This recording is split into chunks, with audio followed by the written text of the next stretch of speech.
And look at that thing. Just look at that thing.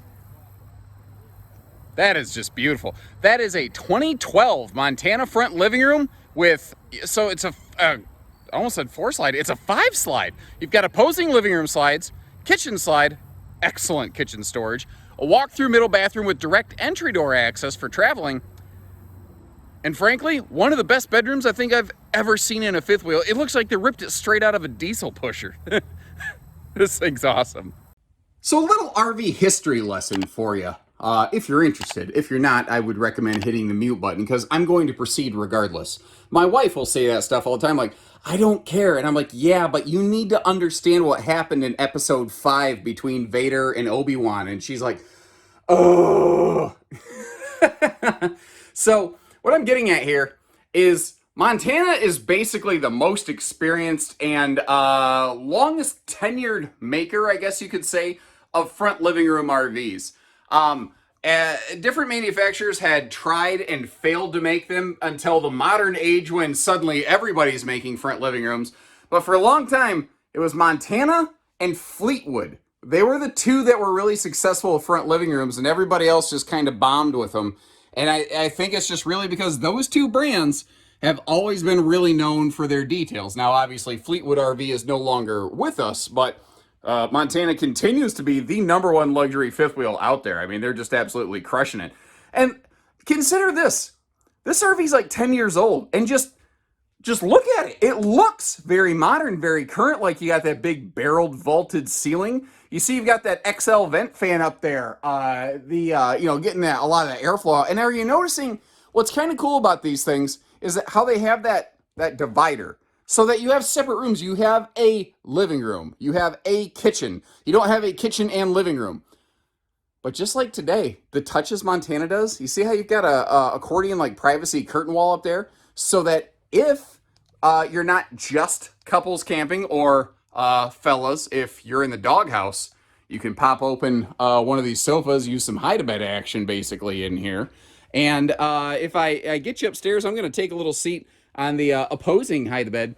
One of the nice things that they did here that I think always really attributed to the success of this model is that L-shaped, like almost sectional style sofa. In today's market, you see a lot of opposing slides like this and maybe like a theater seat over here. This is kind of the predecessor, but it's big enough. It works. I've actually always really liked L-shaped sofas like this. And I'll tell you, part of the reason why, I want to put my feet over there, throw a pillow up here. I can stretch out and lounge and nap on that thing. And notice you've got breeze windows all the way around this. Not to mention, you can force that airflow in again with that XL vent fan that you have up here. Now, there's a lot of really cool things going on in this kitchen. But again, what I like about it is just the clarity of the fact that we have, like, that's not just the dining table. It's the kitchen table. And that feels different to me because especially when you're coming from the living room downstairs, you're leaving the living room going into the kitchen.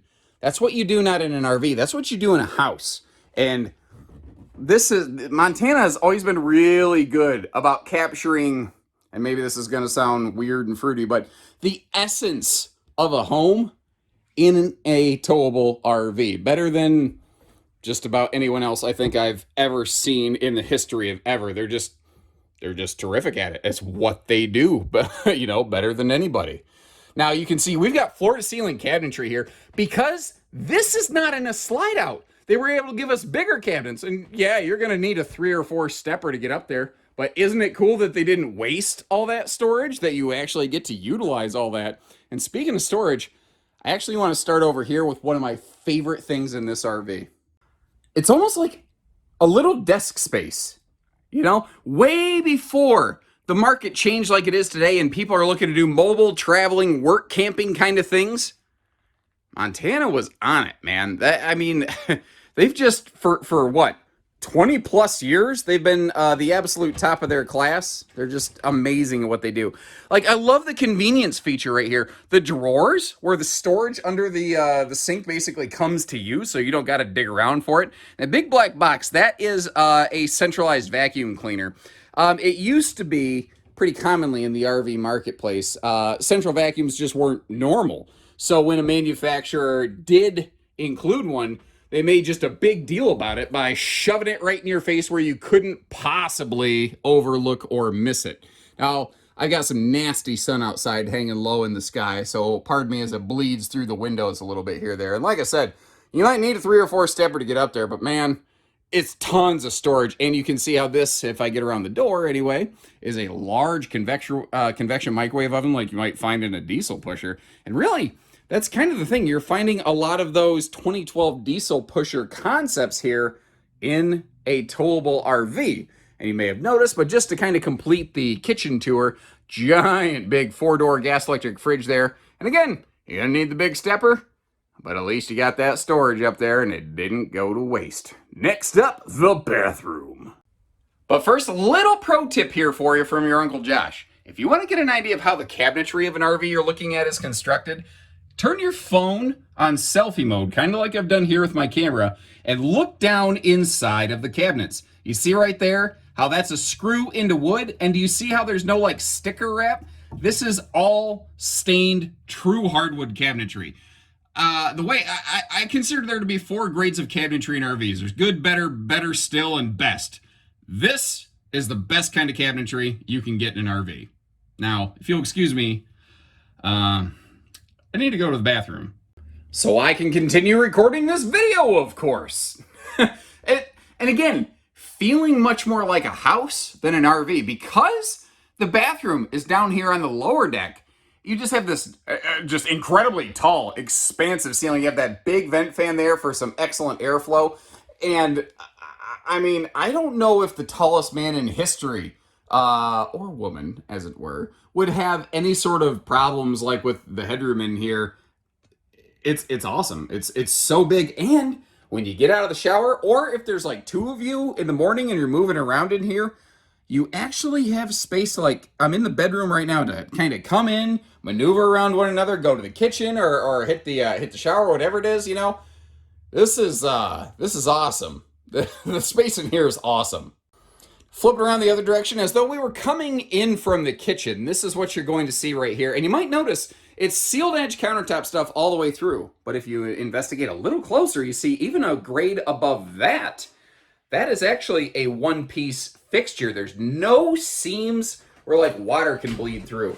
And then right over here, directly across from the toilet, you have either the world's biggest bonus closet storage space, or as you might have noticed, it is prepped and ready for washer-dryer hookups, whether you go combo or stackable. If you go stackable, you'll have to sacrifice like this cabinet and some of that hanging space there. But, I mean, this is perfectly capable. That's what's kind of cool. It's hard to find something in the used market that is, like, really viable for full-time RVing. A lot of times stuff in the used market has just been beaten up or hasn't been maintained. This, I don't see any reason why this RV would not be just amazingly sufficient for some full-time RV use. And like I said, the bedroom in this thing, I don't even know how to describe it. It is, I don't see bedrooms like this even in the modern market on new 22 RVs. It's massive. And what gives it that feel is the wide open opposing slides here, because this slide is nothing but pure unadulterated storage space over here. Again, like a big massive motorhome. Take a look inside of this. All 3 of those top sections are just nothing but hanging storage, and you have 9 dresser drawers down below here. That is an insane amount of storage, and kind of like you could move around each other in the bathroom, you have room to move around one another in the bedroom. And if you're an exhibitionist, you've got a giant window here, you could always put on a free show for the neighbors. But me, I'm going to have both the day and night shades drawn on that thing. I'm just not that confident in myself. We have a king bed in here. You could always size down to a queen if you are so inclined. And it's something that's nice. You've got a triple window arrangement around the bed, all of which open for airflow. And just like we saw in the living room and in the bathroom, you have another of those big like XL vent fans going on up here. And I've been doing this long enough that you did not have to tell me that was stored in a barn for me to know that was stored in a barn. This generation of, not just Montana, Keystone RV was unfortunately known for a reputation they earned for having peely, flaky decals if left out in the sun. And as you can see, it doesn't just look good when I'm back here. It holds up under the microscope test, basically, guys. This thing was stored inside, out of the weather. The skin still gleams.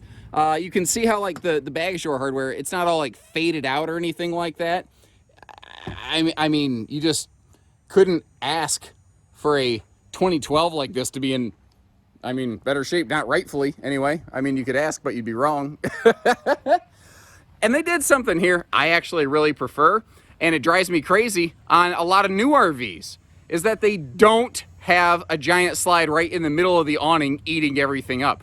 And what's kind of cool is how that allows us for a very rare feature on fifth wheels. It's pretty common on trailers, but dual entry doors, it just gives you more come and go kind of options. I think it's smart. It's something I like, and I like that outside entertainment. That TV can pivot around, by the way. As we wind our way back here, I want to kind of mention the entry steps. You know, before, when this RV was built, those fold-out stable steps just literally didn't exist. But this RV is large enough, and the way that it's built, if you wanted to upgrade to a set of LCI or MORryde stable steps, it is capable of accepting those. Give us a call. We can get you a quote on something like that if you want. You might not be able to see it from here, but there is a 1-inch Class 2 receiver hitch on the back, which is a bike rack kind of thing. Look at the ridiculous size of that window. Like, if you didn't know any different and you just walked around this trailer like at an RV park, you would see this and be like, oh, that must be like a giant rear living room, right? And no, that's that redonkulous bedroom in the back. That thing is amazing. And like I said, speaking of amazing, the gloss on this skin. Real quick though, on the way up, this is the only, like, I guess you call it defect I've been able to find on this thing. There's a slight crease on that piece of skirting right there. I mean, that's the worst I can get, because look at this. It's like a mirror. Like a literal mirror reflecting on this. I'm not going to, here's what I'm not going to do though. I'm not going to put my balding head in direct sunlight, you know, reflecting off of that thing, because it'll form a feedback loop. And I mean, basically, folks, what we're going to end up with in a case like that is equivalent to a solar flare. That's the reason they lost power in Bangladesh last week, allegedly. I don't know. Oh my gosh, guys. To say that this just needs a little bit of storage dust knocked off is, I mean, it's almost an overstatement. Like, this is turnkey ready. You just got to add some mac and cheese and applesauce in this thing, hit the road. The seals, the membrane, everything looks good. Like, let me get you right up here to this termination strip. You can see how it has been peeled and resealed at some point. You can see the slightly different color on those seals. That is immensely confidence inspiring to me. This has had all of the upkeep that it's supposed to have. This is awesome. So whether you, if you're planning on towing it, give us a call. If you're not sure what your vehicle can handle, we'll help you find out. If you don't have a tow vehicle and you just want it delivered somewhere and parked, because front living room arrangements like this are really good for that kind of stuff, give us a shout. We'll get you a delivery quote. Like, all that kind of stuff. Whatever you need, we'll take care of you. Got a trade? We do that too. Short of that, when you're ready, we're ready. Give us a call. We'd love to work with you. So take care, stay safe, have fun, and have an A1 day, everyone.